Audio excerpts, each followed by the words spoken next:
Hi everyone.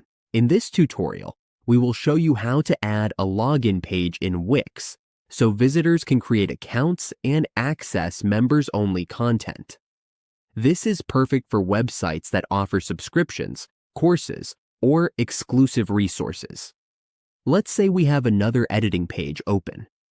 To add a member login page to your Wix site, go to the app market on the left side. Search for the app you need. Once you see it, click it, then type Wix member in the search bar and press enter.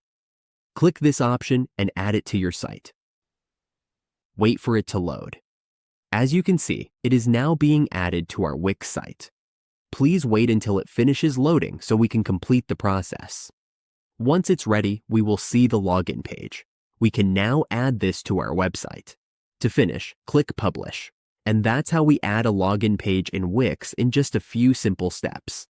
We can now manage members and provide exclusive content with ease.